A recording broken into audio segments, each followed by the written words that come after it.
नमस्कार साथियों,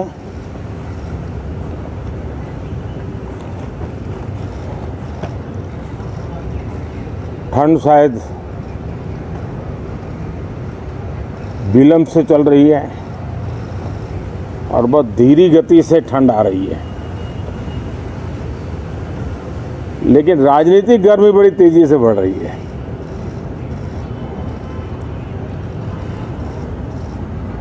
कल ही 4 राज्यों के चुनाव नतीजे आए हैं। बहुत ही उत्साहवर्धक परिणाम है। ये उनके लिए उत्साहवर्धक है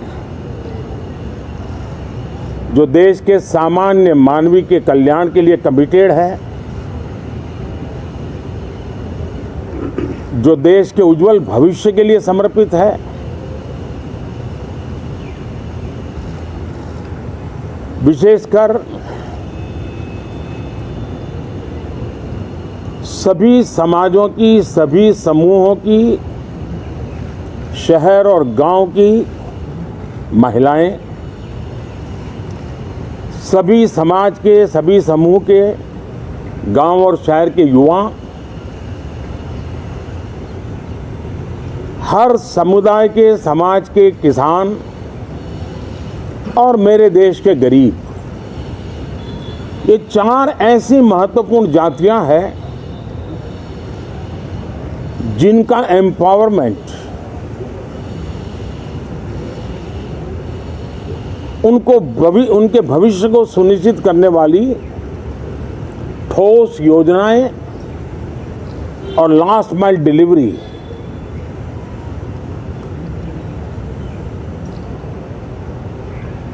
इन उसूलों को लेकर के जो चलते हैं उन्हें भरपूर समर्थन मिलता है। और जब गुड गवर्नेंस होता है, पूर्णतया जनहित के लिए समर्पण होता है, तो एंटी इनकम्बेंसी ये शब्द इरेलेवेंट हो जाता है। और हम लगातार ये देख रहे हैं, कोई इसको प्रो इनकम्बेंसी कहे, कोई इसे गुड गवर्नेंस कहे, कोई इसे ट्रांसपेरेंसी कहे, कोई उसे राष्ट्रहित की, जनहित की ठोस योजनाएं कहें, लेकिन ये लगातार अनुभव आ रहा है। और इतने उत्तम जनादेश के बाद आज हम संसद के इस नए मंदिर में मिल रहे हैं।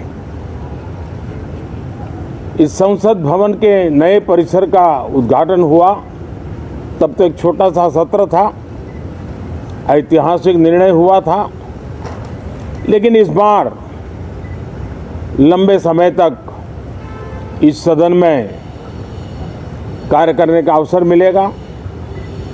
नया सदन है, छोटी मोटी अभी भी शायद व्यवस्थाओं में कुछ कमियां महसूस हो सकती हैं।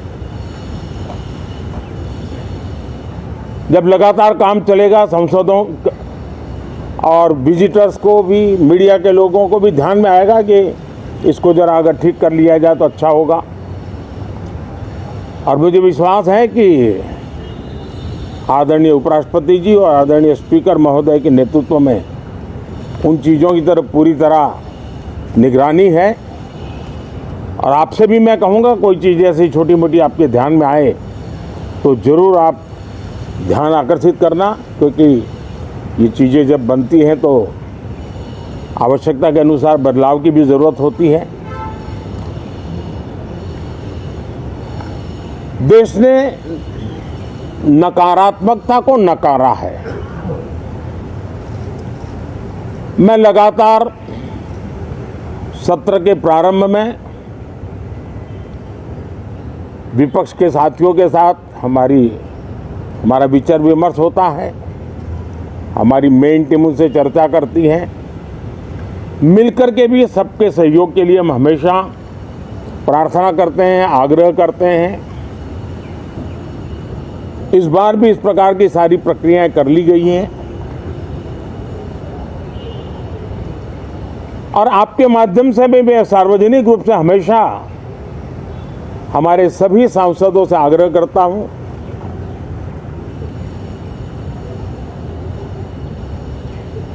लोकतंत्र का ये मंदिर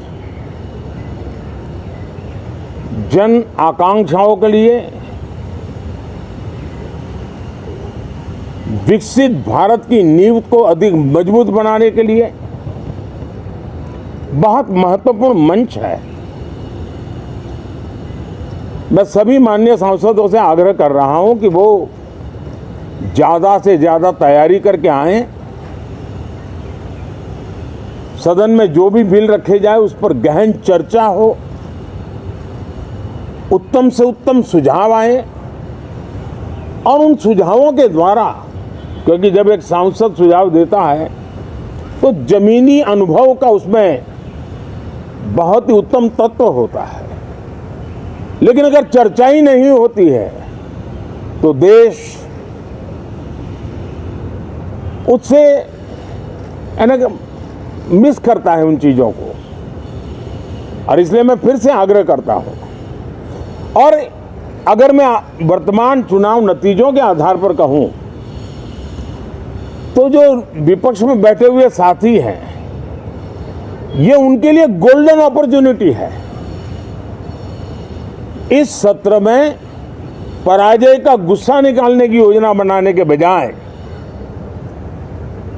इस पराजय में से सीख करके पिछले 9 साल से चलाई गई नकारात्मकता की प्रवृत्ति को छोड़ करके इस सत्र में अगर सकारात्मकता के साथ आगे बढ़ेंगे तो देश उनके तरफ देखने का दृष्टिकोण बदलेगा, उनके लिए एक नया द्वार खुल सकता है। और वो विपक्ष में है तो भी उनको एक अच्छी एडवाइस दे रहा हूं कि आइए सकारात्मक विचार लेकर के आइए।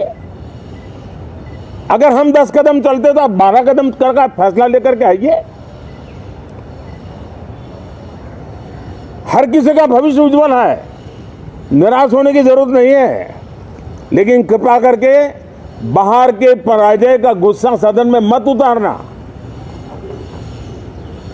हताशा निराशा होगी, आपके साथियों को आपका दम दिखाने के लिए कुछ न कुछ करना भी पड़ेगा, लेकिन कम से कम लोकतंत्र के इस मंदिर को वो मंच मत बनाइए।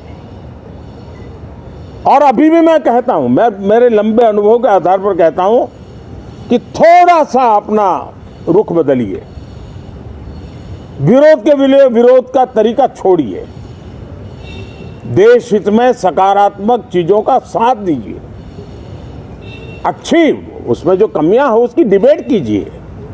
आप देखिए देश के मन में आज जो ऐसी कुछ बातों पर नफरत पैदा हो रही है, हो सकता है वो मोहब्बत में बदल जाए, तो मौका है, ये मौका जाने मत दीजिए।